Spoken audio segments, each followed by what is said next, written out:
বাংলাদেশ জামাতে ইসলামের প্রতি আপনি এই বিশ্বাসটুকু রাখতে পারেন যে তারা আপনাকে কোনোদিন ক্ষতি করবে না, কশ্চিনকালেও তারা ক্ষতি করবে না। ভালোটা করার চেষ্টা করবে কিন্তু ক্ষতি করবে না। তাদের দ্বারা আপনার কোনো ক্ষতি হবে না। সামাজিক, পারিবারিক, বাস্তব জীবনে, আপনার রাজনৈতিক জীবনে তারা আপনার ক্ষতি করবে না। কিন্তু কিছু কিছু মানুষ আছে জামাতে ইসলামের পেছনে লেগে থাকে, ক্ষতি করার চেষ্টা করে।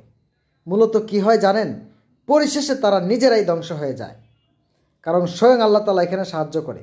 আমি আল্লাহর কসম করে বলতে পারি, জামাতে ইসলামের বুকে এই জিনিসটা লালন করে যে তাদের দ্বারা কারো কোনো ক্ষতি হবে না। আল্লাহর কসম করে বলি। আর যে লোকের ভিতরে অন্য মানুষের ক্ষতি করার চিন্তা আছে, ওই লোক কোনোদিন জামাতে ইসলাম হতে পারে না। এখন আপনি বলবেন যে জামাতে ইসলামের সাথে অনেকে লাগালাগি করে কেন ধ্বংস হয়ে যায়? তারা ক্ষতি না করলে কি ধ্বংস হয়ে যায়? না রে ভাই, জামাতে ইসলাম কারো ক্ষতি করে না। আর যারা লাগতে আসে জামাতে ইসলামের সাথে, তারা নিজেরাই ক্ষতিগ্রস্ত হয়ে যায়, তারা নিজেরাই ধ্বংস হয়ে যায়। কেন ধ্বংস হয়ে যায়? বদরের যুদ্ধে আল্লাহর রাসূলের সাথে সাহাবা ছিল কতজন? 313 জন।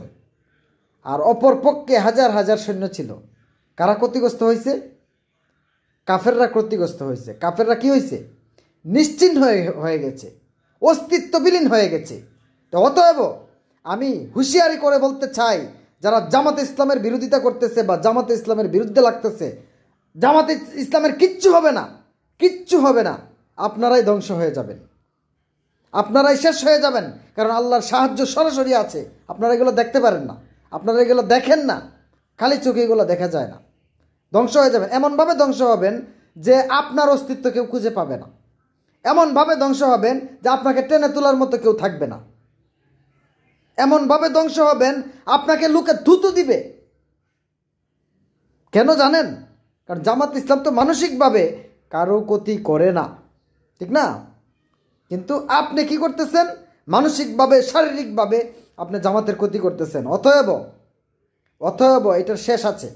প্রত্যেকটা মানুষ জামাত ইসলামের বিরুদ্ধে যারা লাগছে, প্রত্যেকটা মানুষ এই দুনিয়ার মধ্যে তার ফলাফলটা দেখে গেছে, আর আখেরাতে তো আছেই, এর কোনো শেষ নাই।